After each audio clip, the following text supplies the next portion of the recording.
To a series on the Protestant Reformation. This year is the 500th anniversary of the Protestant Reformation. But even today, we're going to begin to lean in that a little bit. But right now, we're back with Jacob. To refresh your memory about where Jacob sits in the family tree, Jacob's father is Isaac, and he is the son of Abraham and Sarah in their old age. In our reading, Jacob, having estranged himself from his twin brother Esau and his father, leaves his family's home to travel on a journey that retraces the steps of his grandparents Abraham and Sarah back to Mesopotamia, where they came from. And this is what happened to him on the way. Genesis chapter 28, starting at verse 10 and reading to the 19th verse. Listen for God's living word. Jacob left Beersheba and went toward Haran. He came to a certain place and stayed there for the night because the sun had set. Taking one of the stones of the place, he put it under his head and lay down in that place. And he dreamed. He dreamed that there was a ladder set up on the earth, the top of it reaching to heaven, and the angels of God were ascending and descending on it. And then God came and stood beside Jacob and said to him, I am the Lord, the God of Abraham your father, and the God of Isaac. The land on which you lie I will give to you and to your offspring. And your offspring shall be like the dust of the earth, and you shall spread abroad to the west and to the east and to the north and to the south. And all the families of the earth shall be blessed in you and in your offspring. Know that I am with you and will keep you wherever you go, and will bring you back to the land, to this land, for I will not leave you until I have done what I have promised you. And then Jacob woke from his sleep and said, Surely the Lord is in this place, and I did not know it. And he was afraid and said, How awesome is this place! This is none other than the house of God, and this is the gate of heaven. So Jacob rose early in the morning, and he took the stone that he had put under his head, and he set it up for a pillar, and poured oil on the top of it. And he called that place Bethel.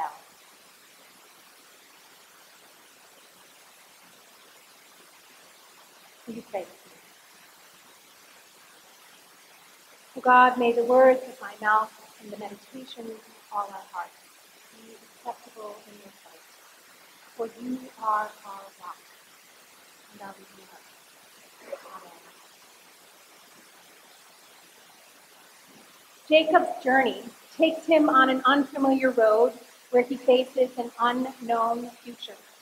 He travels as far as he can until the sun sets and night falls. Here in the wilderness, in the darkness, Jacob lays down to rest. A stone under his head serves as a pillow. While he's sleeping, he has an extraordinary dream. It's a vision of a ladder that reaches way up into the sky. The bottom rungs are connected to the earth. The upper ones, they fade into heaven. And on this ladder, on this staircase up and down, there are angels, messengers, freely going back and forth as they do God's work in the world.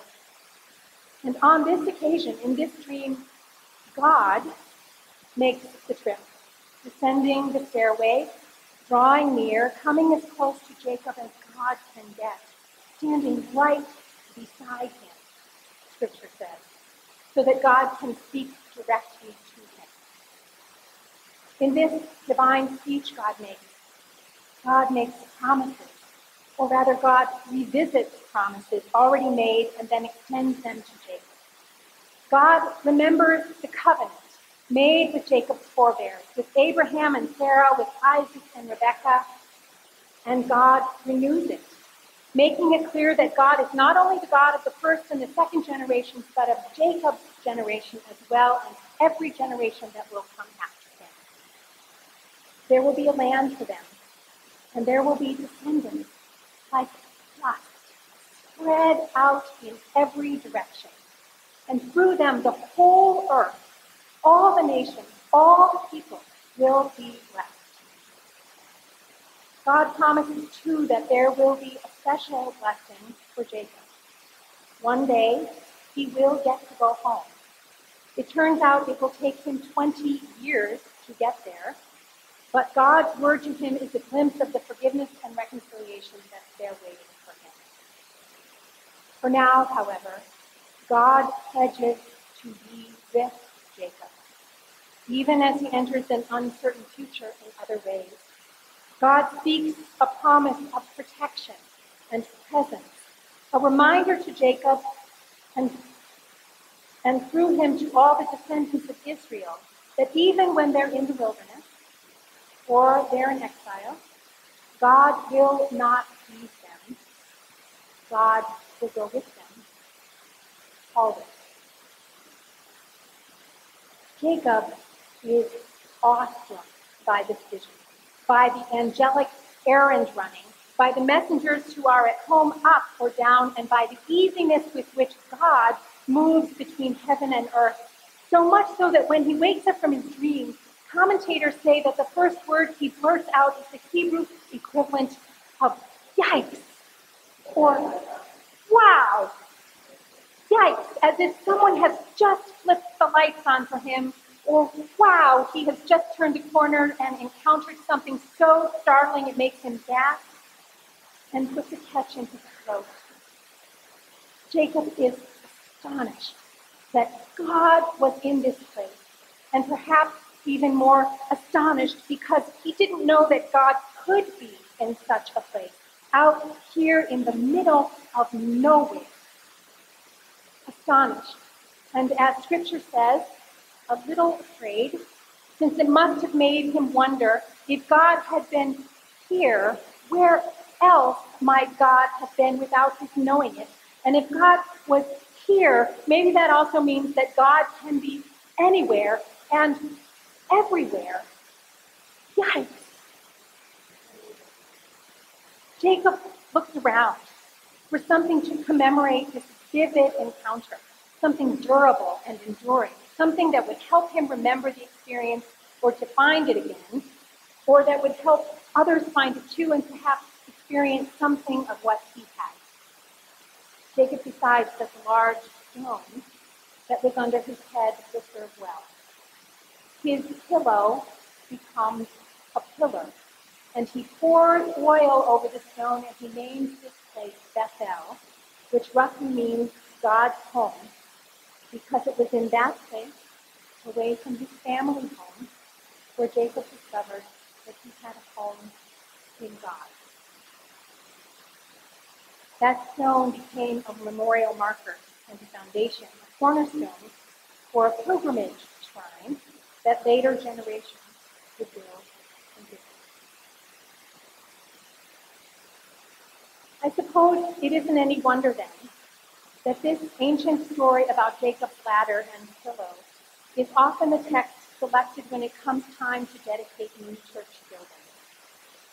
We often refer to the church as God's house because the hope is that when you enter this place for worship, you will experience something of what Jacob encountered in Bethel, that you will find a resonance that will make you feel surely God is in this place.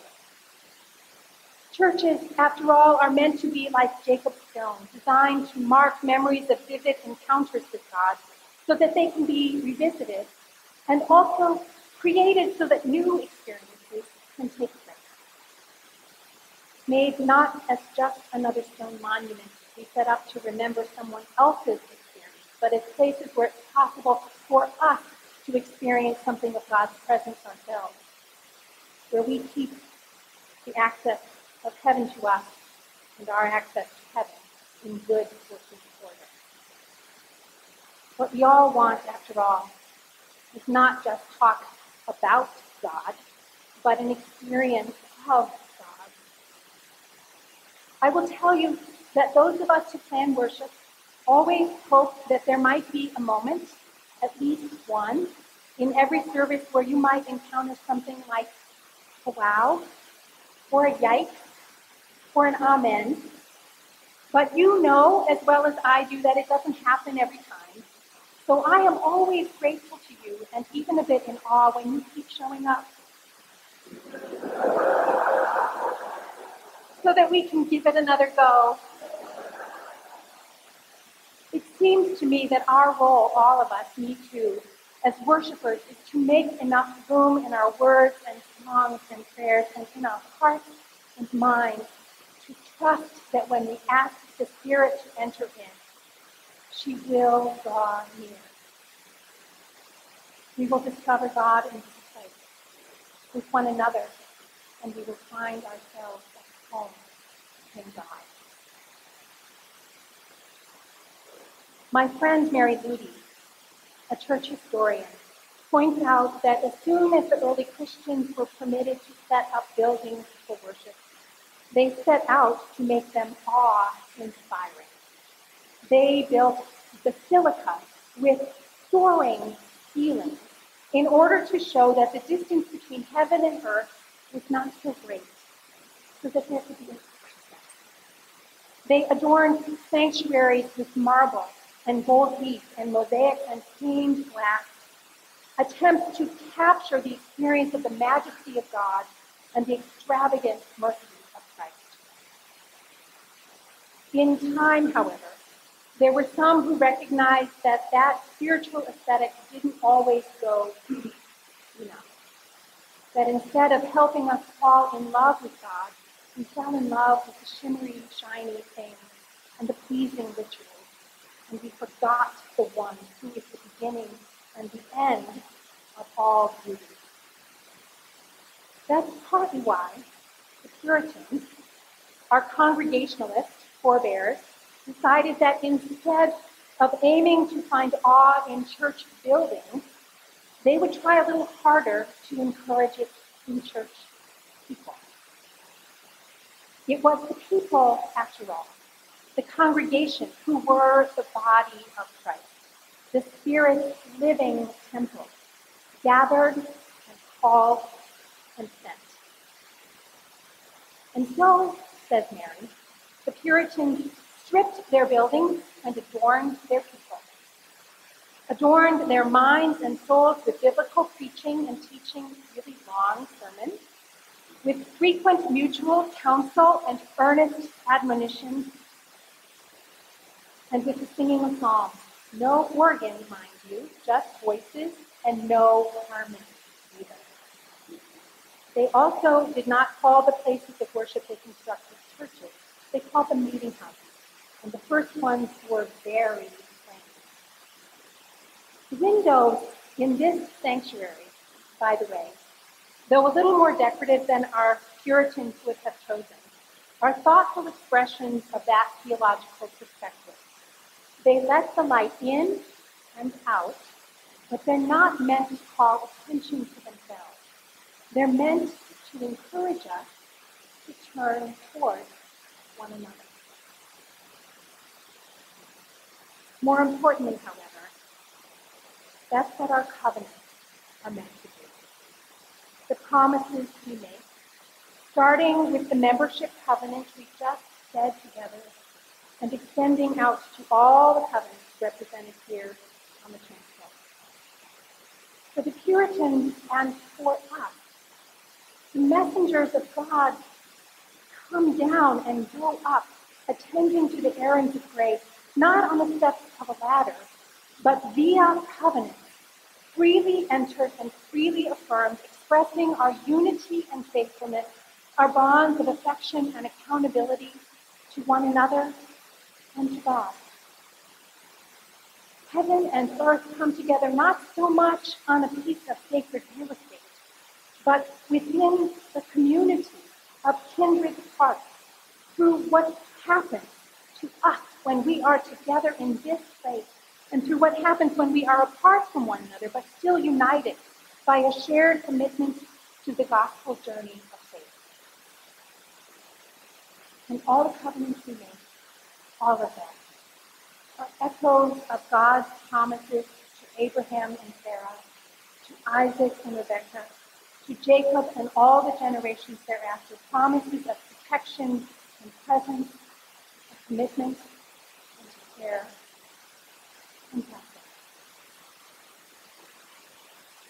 The covenants are expressions of our commitment to be a people who endeavor to find our home in God, so that God can be at home with us and with all the world. A people with the light on, awake to God's living presence in us and with us, so that we are always ready to see and say, wow, God is in this place, and if in this place, then also in that place, and that place, and that place. The covenants we share in common, the promises we make to one another, are in some ways, I believe, expressions of our calling to be awestruck and to be awesome. With every word and thought and deed and witness and promise, we begin in awe and we end in awe, in wonder, in gratitude, in service and praise, in honor of a God who will lower heaven and raise the earth in order to extend us mercy and to stand beside us. A God who comes to us with promises of protection and presence. A God who will meet us even in the darkness, even in the wilderness, and will go with us even when the road is unfamiliar and the future is unknown. A God who will not leave us, who will be with us always.